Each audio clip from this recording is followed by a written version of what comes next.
Hello everyone, this is Dullahan, your favorite storyteller. If you enjoy my stories, make sure to like and subscribe to help the channel.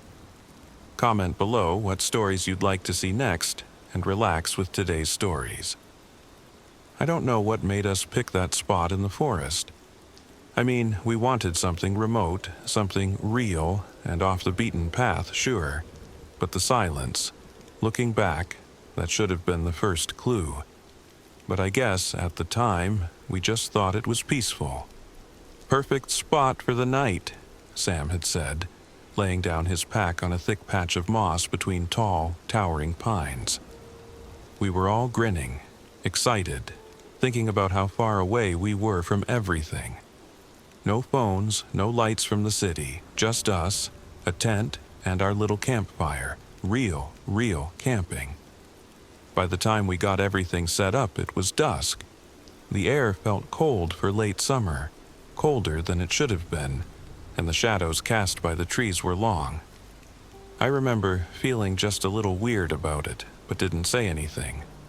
The others were already talking about the firewood and how great it would be to just sit around it and tell ghost stories like we'd planned.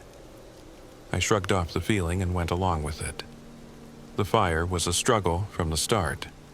Sam, who'd always bragged about his scout skills, could barely keep the flame steady. Every time he thought he'd got it, a breeze came and nearly snuffed it out.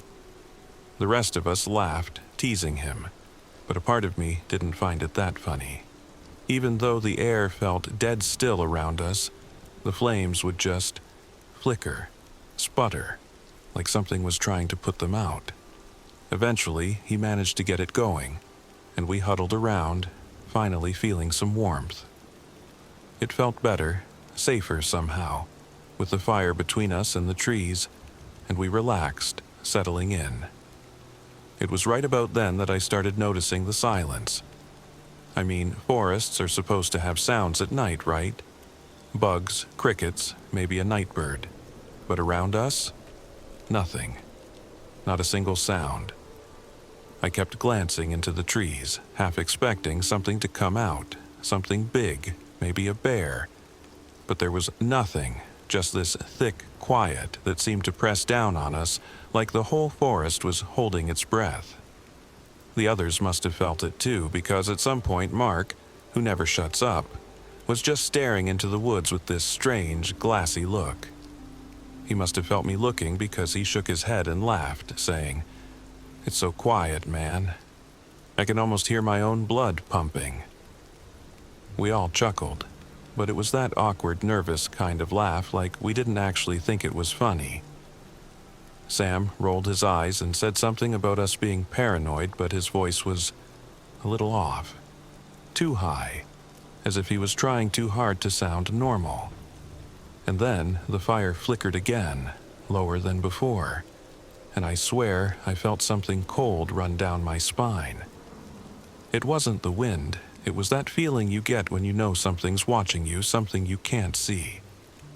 The flames dimmed, dipping lower and lower, and I think I even stopped breathing, just staring at it, willing it to stay alive. "Why is it doing that?" Jess whispered, her voice shaky. None of us answered because none of us knew. The fire just kept going out, even though we'd piled on fresh logs. For a second, it was so dark I could barely see Sam's face across from me. His eyes were wide, reflecting just the faintest bit of orange from the fire. Then he forced a smile, saying, "Come on, don't freak out. It's probably just damp wood or something." But I could tell he didn't believe that. I didn't either. After that, we fell silent again, just watching the fire like we were daring it to stay alive. I could feel the tension creeping in, like this thick, invisible weight on all of us. I glanced back into the woods, hoping to spot something normal. A raccoon, a deer, anything to break this awful quiet. But the shadows just stretched, darker than before, like they were swallowing the light from our fire bit by bit. It felt like hours passed like that, with the fire barely holding on, us barely talking. And that silence, it wasn't just the lack of sound, It was something else, something I can't even explain.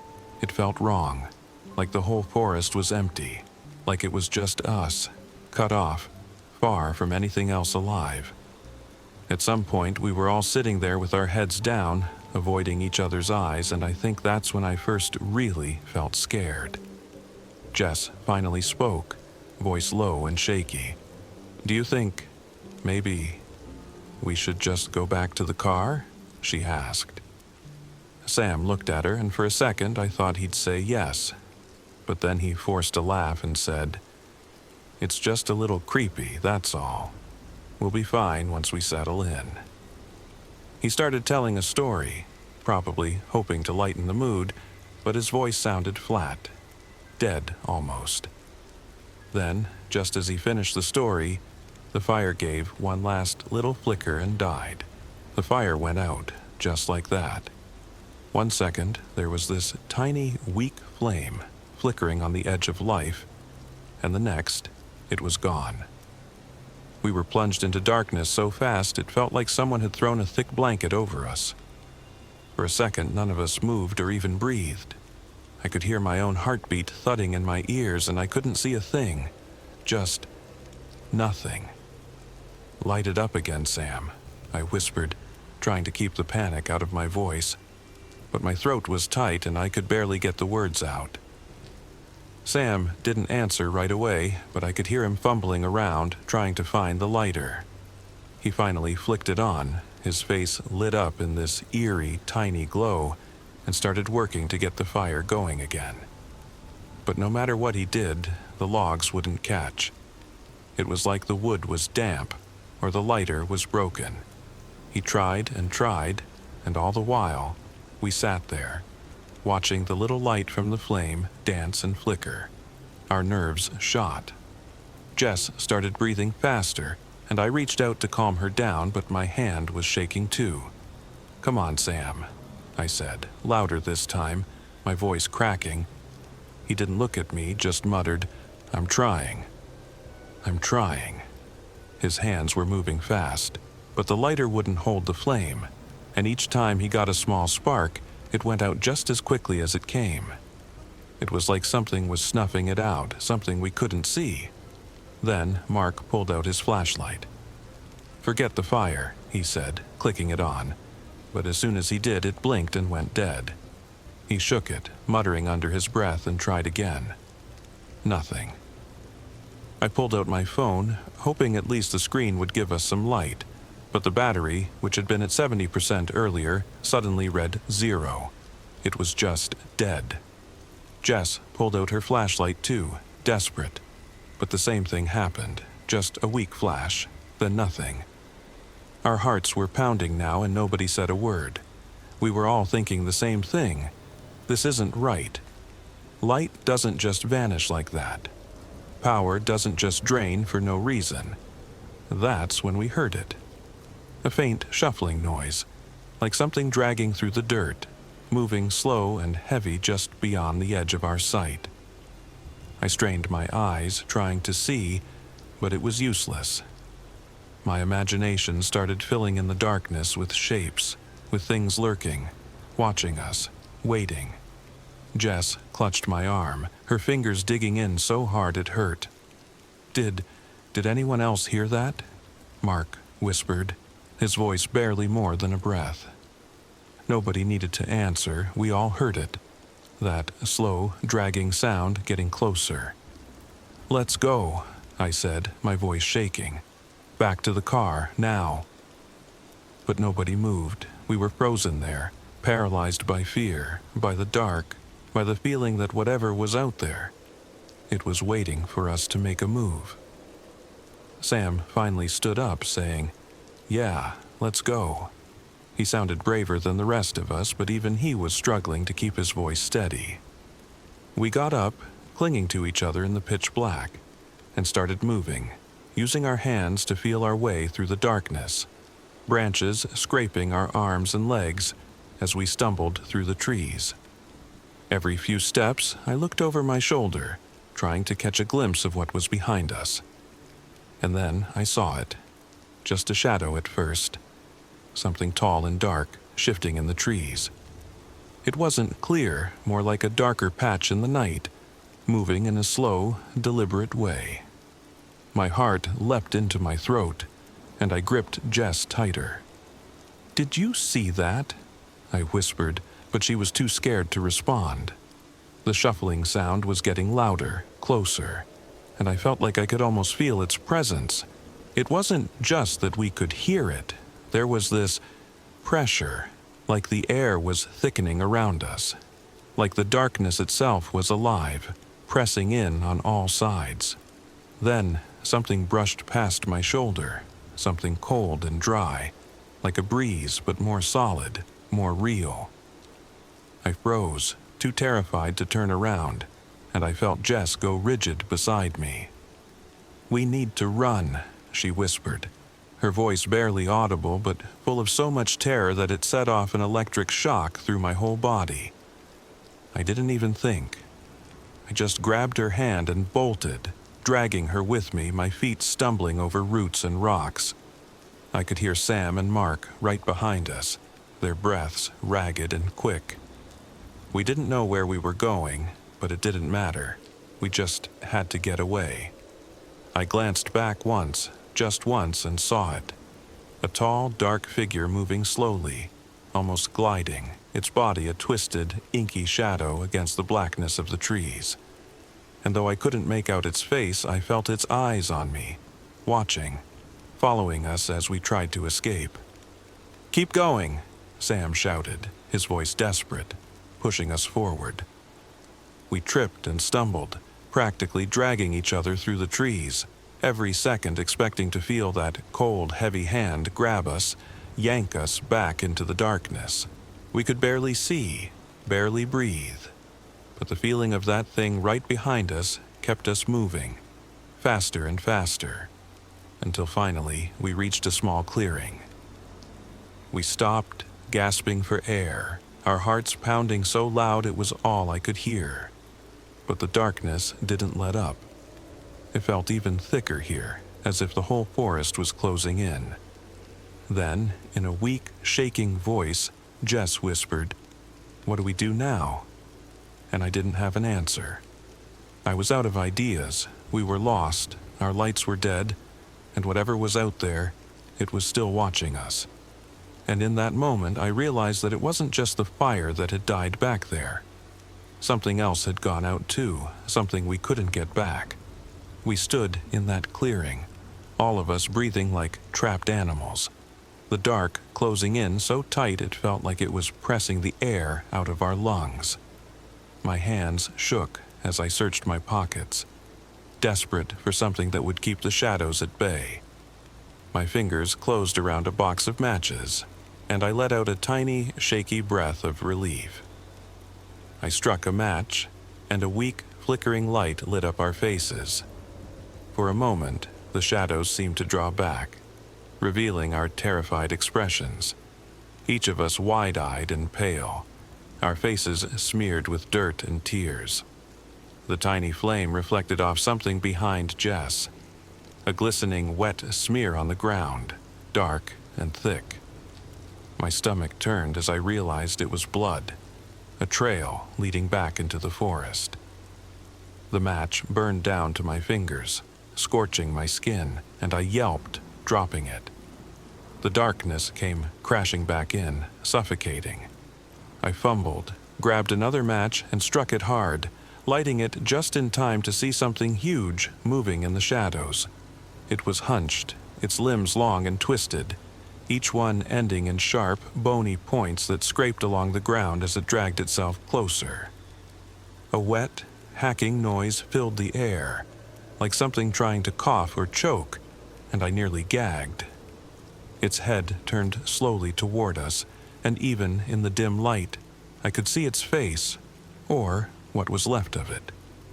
Skin was stretched and torn, chunks missing like it had been gnawed on, and its empty gaping mouth dripped black viscous fluid that ran down in thick ropes. "Run!" I tried to scream, but the word barely left my throat. We staggered backward, but it was too late. The thing lunged forward, faster than anything that big had a right to be. Jess was closest, and before any of us could react, its arm shot out and yanked her off her feet, dragging her toward it. She screamed, thrashing, her hands clawing at the dirt as she tried to pull away, but it was like her fingers sank right into the ground. I could hear the wet, crunching sound as it sank its teeth into her shoulder, ripping a chunk of flesh away. She screamed, this awful, raw sound that split the night, and I felt my legs go weak. Blood poured from her shoulder, dark and thick, soaking into the dirt as she writhed, her eyes locked on mine, pleading. I struck another match, my hand shaking so bad I almost dropped it. For a split second, the thing paused, its eyes narrowing, the flame reflecting off its slick, blackened teeth. It dropped Jess, and she crumpled to the ground, whimpering, her shoulder a mess of torn skin and muscle. I tried to grab her, pull her up, but her skin was cold, her body limp, like the thing had drained the life right out of her. Mark and Sam were already backing away, and before I could even scream for help, they bolted into the trees, leaving me there in the dark, clutching the last match like it was a lifeline. I was shaking so badly I almost couldn't get the match to strike, but it finally lit, casting a weak, sputtering glow. The creature loomed just at the edge of the light, still and watching, its dark, empty eyes locked on me. I could see the bloody smear on its teeth, could smell the thick, coppery scent of Jess's blood hanging in the air. It dragged itself closer, the sound of its claws scraping the dirt like nails on a chalkboard. I was out of time. The match was burning down fast, and I could feel the heat on my fingertips, could smell the faint scent of burning skin.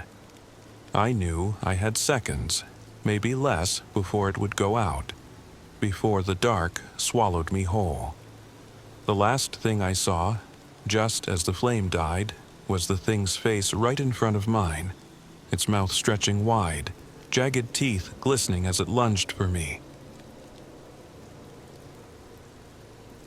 Get ready for the next story. If you haven't already, like and subscribe to continue listening to my stories, and enjoy. I don't know what made me pick this place. Maybe it was the quiet, or maybe I just wanted to get as far away as possible from everything, the noise, the people, the stress. Emily seemed to think it was a good idea too, though I could tell she was nervous. She's always been like that. Cautious and a little unsure, especially when it comes to places that feel too empty, too still. Me? I didn't care. I wanted something real, something far from city lights, crowded bars, and endless traffic. The first time I heard about the cliff was when we were talking to the ranger before heading in. "It's beautiful, sure," he said, squinting at the map, "but it's got a history. People fall off. Every few years, someone gets too close to the edge. Some say it's the wind that pulls them, or maybe it's just a bad slip. I don't know, but just be careful. That place has a pull." I could tell Emily wasn't convinced. She doesn't scare easy, but the way he said it, like he wasn't joking, made her give me a look. "We'll be fine," I told her, and I meant it. A little wind never hurt anyone. So, we set up camp on the edge of the cliff, with the view stretching out before us like something out of a dream. The forest around us was quiet, too quiet. I noticed it as soon as we started unpacking the gear. No birds, no rustling in the trees, nothing. Just the sound of our voices breaking the stillness. Emily started to relax as the evening went on. We sat by the fire, talking about everything and nothing. It felt good to be away. But as the firelight flickered and shadows stretched across the ground, I couldn't shake the feeling that we were being watched. "Do you hear that?" Emily asked suddenly. I looked at her, confused. "Hear what?" She stared out toward the cliff. "I don't know. It's like whispers? Like someone's talking, but I can't make out the words." Her voice was soft, almost like she didn't want to believe what she was saying. I didn't hear anything. Maybe the wind was messing with her, or maybe she was just tired. "It's nothing, Em, just the wind, like he said." She bit her lip, still staring toward the cliff's edge. I shrugged it off, trying to get back to the conversation. Emily has a way of letting her imagination run wild sometimes, and honestly, I wasn't feeling all that creeped out. But then, it happened again, the whispering. This time, I thought I heard it too, faint, but definitely there. It was like a voice carried by the wind. My blood ran cold for a split second. But when I looked at Emily, she was already on her feet, staring into the trees like she was trying to find the source. "Did you hear that?" she asked, her voice low but shaking. "Yeah, but I think it's just the wind." "Nothing to freak out about," I said. But my own voice didn't sound as steady as I wanted it to. She didn't look convinced. "It doesn't sound like the wind." I turned to where she was looking, but there was nothing. Just the dark, empty woods stretching out in front of us. The darkness thickening around us as the last of the sun slipped away. The fire crackled, but it felt smaller now, almost swallowed by the quiet. "Okay, let's go check it out," I said, trying to make light of it. "Maybe it's an animal or something." I wasn't sure what I expected. Maybe I thought I'd find an owl or something harmless. But as we walked toward the cliff, I couldn't shake that feeling. That weird, creeping unease that settled in my stomach. The wind had died down by then, and the forest was unnervingly silent. It wasn't normal. Nothing about this place felt normal. I stopped at the edge of the cliff, peering out into the dark. Below, the drop was sharp, the rocks jagged and unforgiving. There was nothing down there, not even a hint of life. And then, the whispering started again. It was faint, but it was there, more distinct this time. My heart jumped into my throat. I tried to push it out of my mind, but the words were clear now. "Come closer," it said. "It's safe. Come closer." I stepped back, a chill crawling up my spine. My legs were stiff, like they didn't want to move. "Did you hear that?" I said, my voice a little shaky now. Emily didn't answer at first. When I turned to look at her, she was standing closer to the edge than I would have liked. Almost too close. "Em, get back from there," I said, but my voice didn't have the authority I wanted. She was staring out into the dark, her eyes wide and unfocused. The whispering seemed to be getting louder now, swirling around us like it was coming from everywhere at once. "Emily," I said, stepping forward and grabbing her arm. "Let's go back." She snapped out of it, jerking her head around. What's happening? We need to leave." "Now," I said, pulling her away from the edge, her feet dragging against the dirt. She didn't protest, but I could see the panic in her eyes. The whispers stopped as suddenly as they had started, and the silence that followed felt even more oppressive. We didn't talk much as we made our way back to the camp, but something had changed. I couldn't explain it. The atmosphere felt different, heavier, like we weren't alone anymore, like something was waiting, watching us. Emily curled up in the tent later, trying to sleep. But me? I couldn't shake the feeling that the night wasn't over. The wind had picked back up, howling through the trees like it was trying to tell us something. I lay awake for hours, listening to the whispers in my head. Over and over again, "Come closer. It's safe." I don't know why, but I felt like we weren't going to make it out of here. I didn't sleep much that night. Every time I closed my eyes, I heard it again. The whispers, the words circling in my mind like they were getting louder. The longer I stayed awake, the more they started to feel personal, like they were calling to me, trying to pull me in. Every time I turned over, every time I glanced at the tent flap, I felt it, that presence, watching. But Emily had fallen asleep, her breathing slow and steady, and for a second, I almost wished I could be that calm, that naive. By morning, the whispers had faded, but the feeling hadn't. Emily didn't seem too concerned, but I could see it in the way she looked around, the way her hand tightened around the coffee mug. She was worried, even if she didn't want to admit it. I tried to brush it off, but there was no getting rid of that unease. Not here, not on this cliff. We packed up the tent and set off for a hike along the edge of the cliff. I thought maybe some fresh air would clear my head. Maybe I could shake this feeling. But with each step, it only got worse. The quiet, no birds, no breeze, was unnatural, and I couldn't shake the thought that something was waiting for us, just out of sight. Something that didn't want us to leave.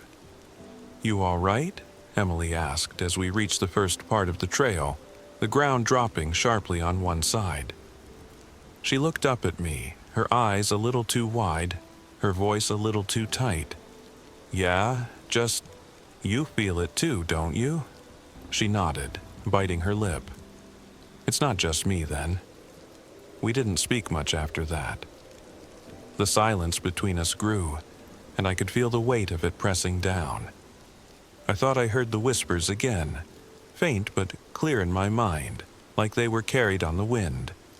But when I stopped, Emily didn't seem to hear them. I kept walking, trying not to think about it, but the pull was getting stronger. It was like the cliff itself was calling me, drawing me closer, step by step. At some point, I realized that we'd strayed farther from the camp than I'd intended. The path had gotten narrow, the rocks along the edge jagged and uneven.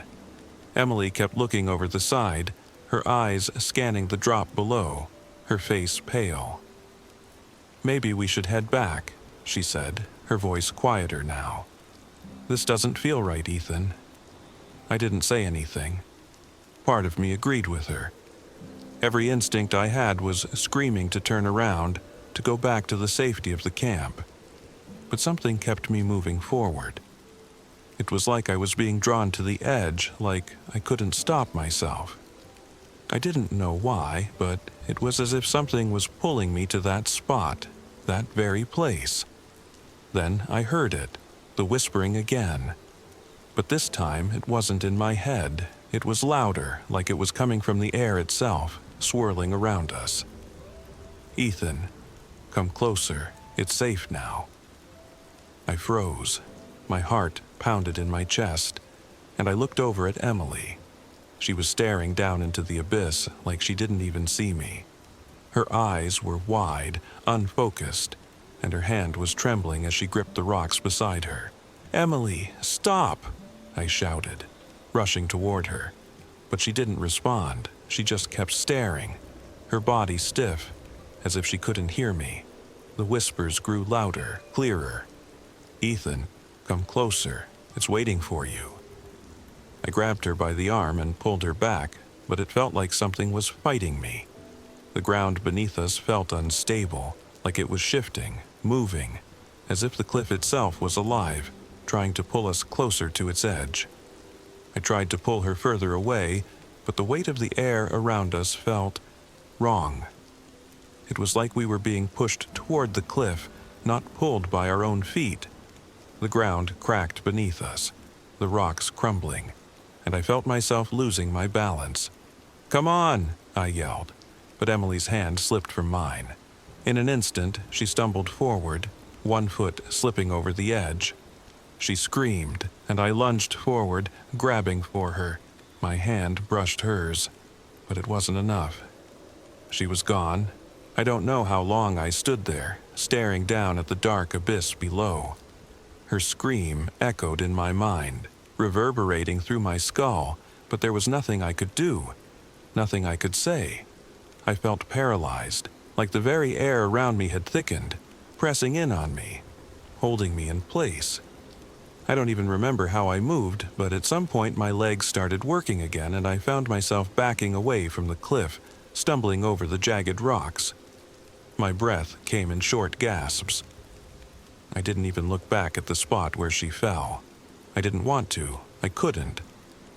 I kept walking, faster now, my feet pounding against the ground, my heart beating in my throat. The further I got from the cliff, the heavier the weight on my chest felt. The whispers were still there, swirling in my head like a fog, repeating the same words over and over. Come closer, it's waiting. I don't know how long I walked.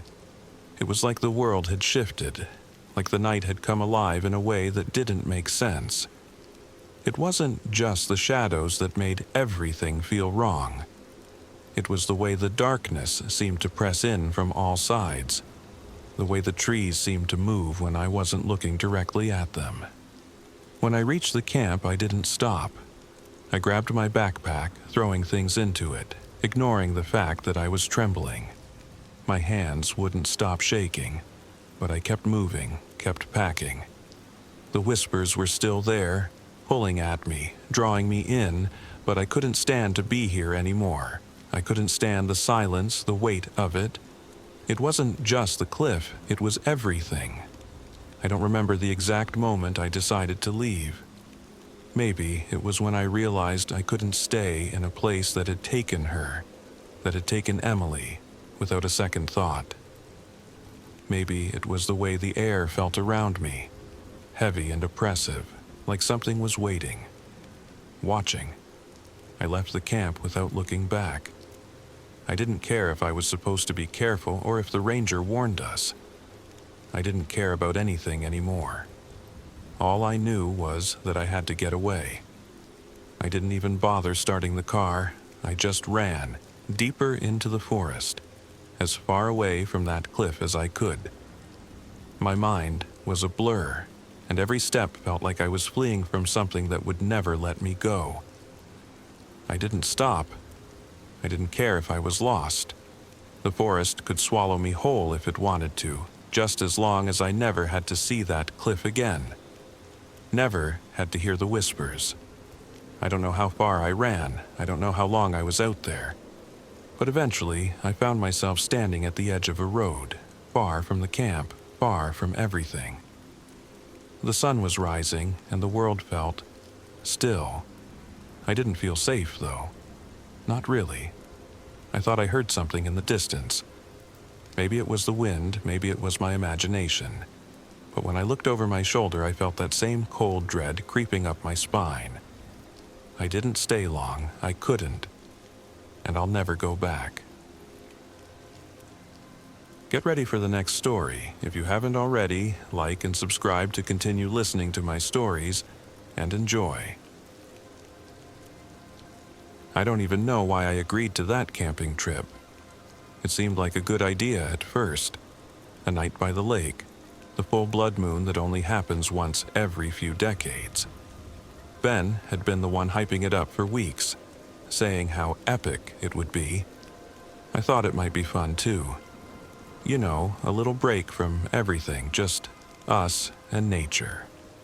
But the moment we pulled up to that lake, with the trees crowding around us, and that weird reddish glow starting to spread across the sky, I got a bad feeling. I brushed it off, thinking it was just nerves, or maybe too many horror movies. We piled out of the car, unloading our tents, flashlights, and the crappy little cooler Ben had brought. The whole time, there was this strange silence around us. Not like the peaceful quiet you'd expect out in the woods, but an unnatural stillness. No crickets, no wind, just silence. But we joked around, pretending it was nothing, even though I could see the uneasy glances the others were throwing around. Still, we laughed, mostly at ourselves, and Ben set up his camera, excited to document the legendary blood moon. When we finally got the tents up and settled in, the sun was gone, and the blood moon had taken over. Everything looked wrong under that red glow. The trees cast weird, stretched-out shadows, and the lake, God, the lake looked like a pool of ink. The moon turned the water this dark, muddy red, almost like blood. None of us said anything, but I could tell we all saw it.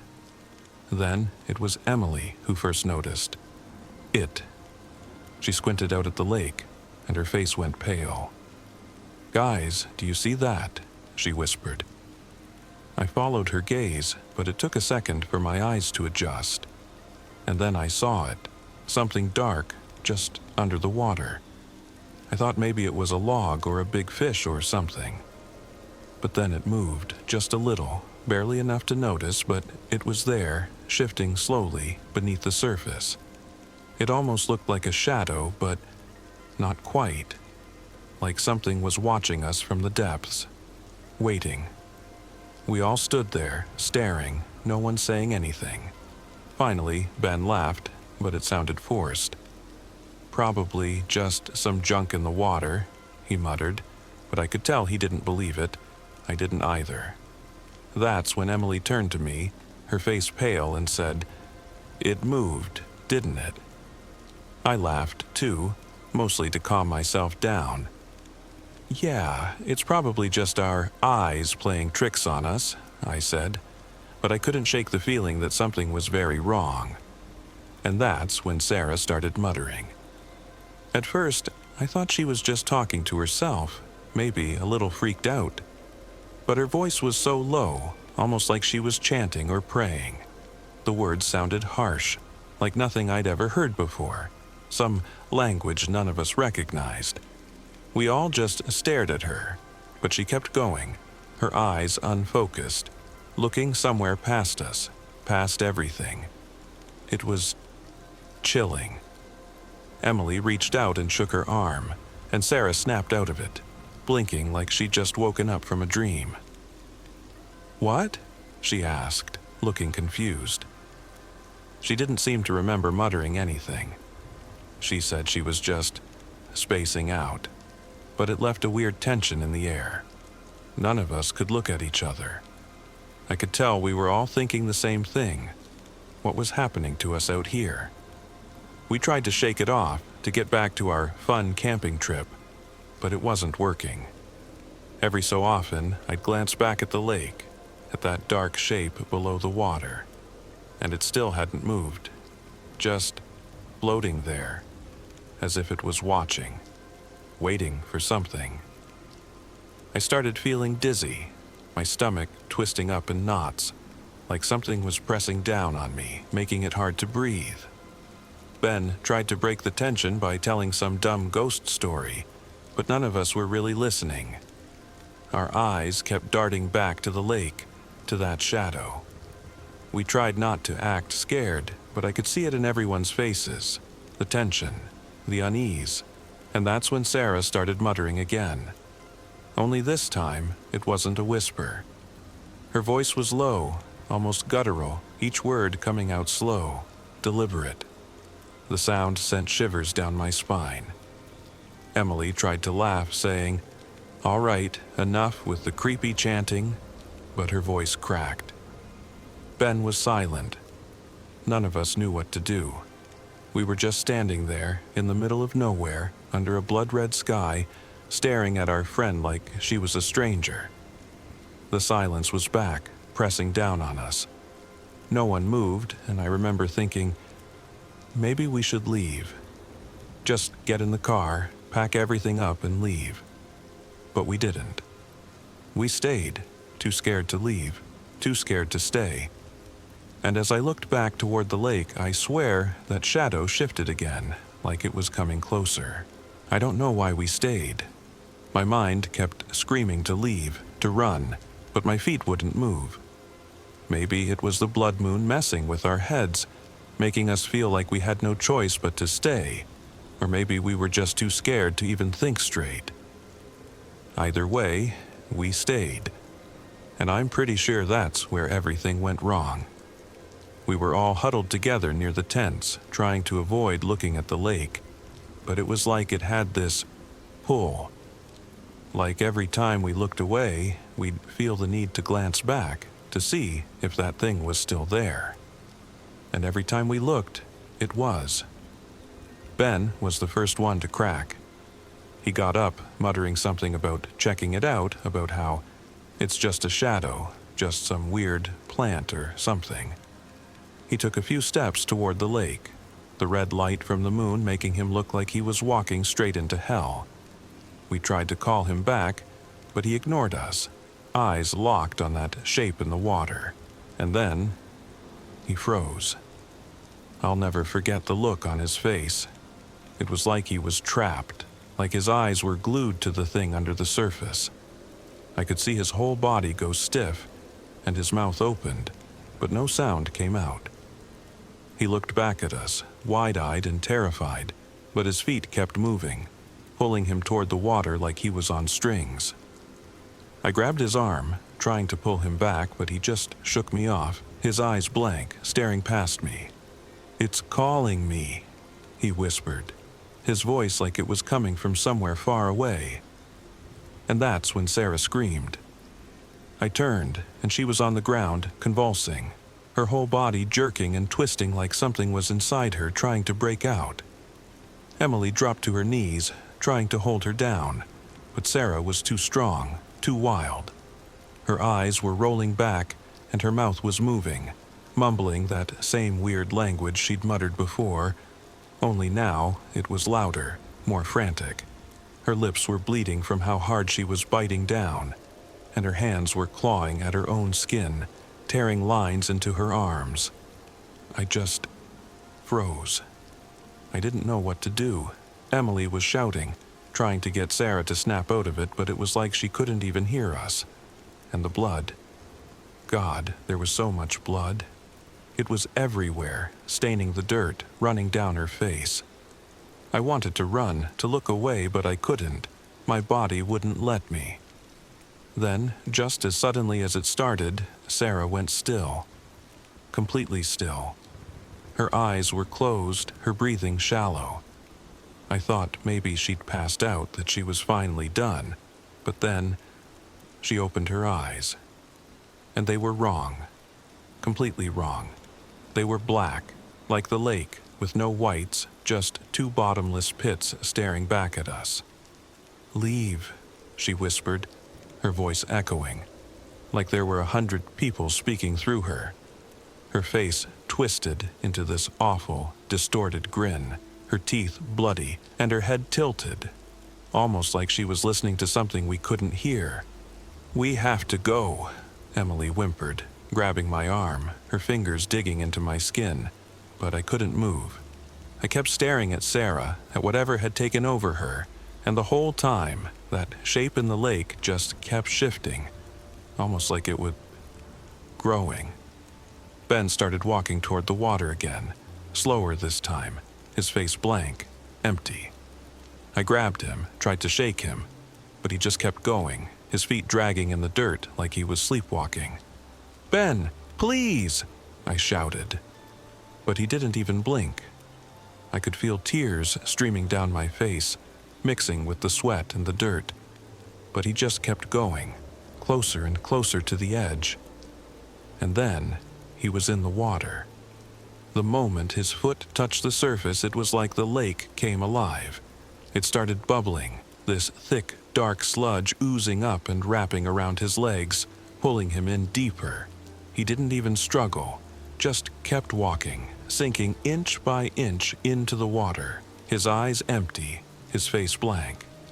I could hear him mumbling something under his breath, something that sounded just like what Sarah had been saying. "Ben!" I screamed, but the water was up to his chest now, thick and black, pulling him under. And then I saw it.